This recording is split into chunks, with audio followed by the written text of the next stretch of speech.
Bom, vamos falar agora de um assunto que, sem dúvida alguma, o Musa é campeoníssimo e vai nos explicar tudo. A dívida pública federal deve ultrapassar 100% do PIB entre 2032 e 2035. Será que a gente vai estar aqui no mundo? Enfim, segundo estudo da consultoria de orçamento da Câmara dos Deputados.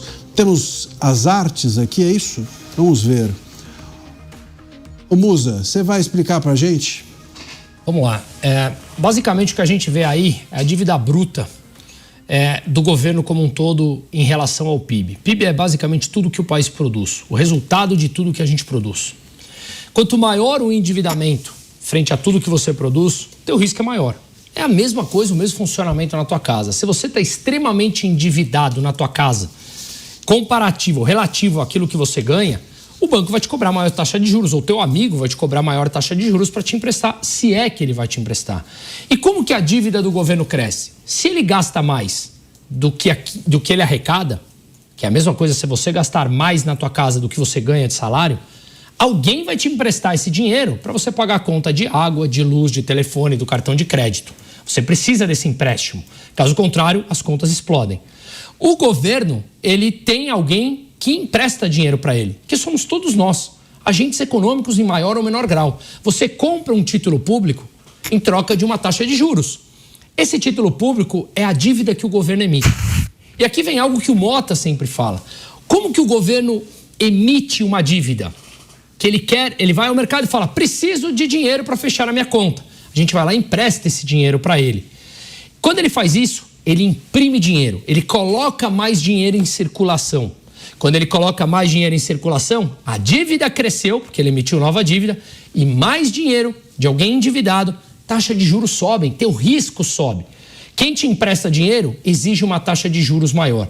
Quando nós olhamos esse gráfico que está aí na tela, a gente vê que a projeção do Focus, ela está abaixo do IFE, que é o Instituto Fiscal Independente do Senado, que ele tem acertado muito mais ao longo dos últimos tempos. Ou seja, a projeção Focus é aquela que vai mudando semanalmente, muda 0,02, ou seja, mudanças que não mudam em nada.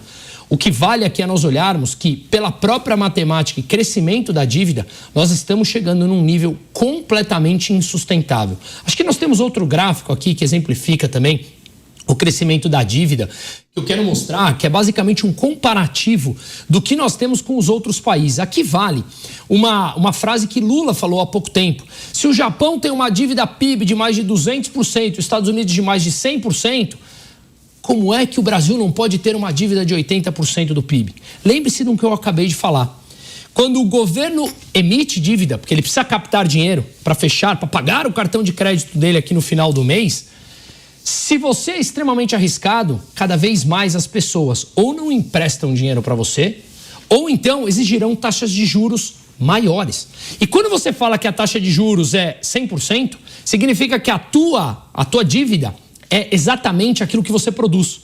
Você está insolvente praticamente no mundo nosso do dia a dia. Só que o governo emite mais dinheiro. Quando ele emite mais dinheiro, a inflação aumenta, ou seja, o teu poder de compra vai caindo. Sabe que você vai no supermercado lá e sai com a sacolinha e cada vez você compra menos? É por conta disso. Porque o governo gasta muito mais do que ele arrecada. Salvo engano, temos mais uma arte aí que mostra a capacidade do próprio governo emitir dívida que é comparativa aos outros países. Mas então o Brasil tem dívida alta ou não? Primeiro ponto, a matemática mostra que ela já está insustentável e o governo assumiu. Segundo, quando nós olhamos comparativo aos países emergentes, a América Latina e as economias avançadas, nós estamos muito mais altos. A exceção de economias avançadas, só que eles têm capacidade de emitir mais dívida, e está sendo questionada já, porque imagina o seguinte, você prefere comprar dólar ou comprar real? A explicação é óbvia. Você prefere comprar dólar, porque você acha que no longo prazo o dólar valerá mais do que o real. Então os Estados Unidos têm mais capacidade do que o Brasil de emitir essa dívida. Só que quando nós comparamos com os emergentes e com a América Latina, a nossa dívida é muito maior. Então as pessoas olham e falam, será que faz sentido eu emprestar para o Brasil? Ainda faz. Mas olha só uma coisa que aconteceu. Na semana passada, o governo teve, 2 semanas atrás, o governo cancelou um leilão de título de dívida, porque ele estava com medo da demanda e a taxa era cada vez maior. Então, muita atenção com o que estamos acontecendo. Temos mais uma imagem aí ou foram essas? Tem mais essa imagem, que é o comparativo com o restante dos países avançados, como nós falamos. E tem um ponto importante, só para finalizar, que você vai ver uma discrepância nas matérias. O governo fala que a dívida PIB está em 80% e o FMI, o Fundo Monetário Internacional, fala que já supera 90%. Quem está falando a verdade? A métrica que o Brasil usa é diferente da métrica que o FMI usa para dizer quanto é a nossa dívida com relação a tudo que nós produzimos, ao produto interno bruto. No Brasil, você emite uma dívida, o Banco Central emite essa dívida e ele compra. Se ele compra, falando aqui muito simplista, grosso modo, se ele compra, essa dívida já foi emitida pelo governo, só que o governo não contabiliza, porque não foi para o mercado. E o FMI contabiliza essa dívida, porque afinal de contas ela vai ter que ser paga em algum momento. Então a nossa dívida, segundo o FMI, já vai atingir 100% do PIB em 2030. Muita atenção com isso, porque tudo isso tira a sua capacidade de ir ao supermercado e comprar cada vez mais produtos.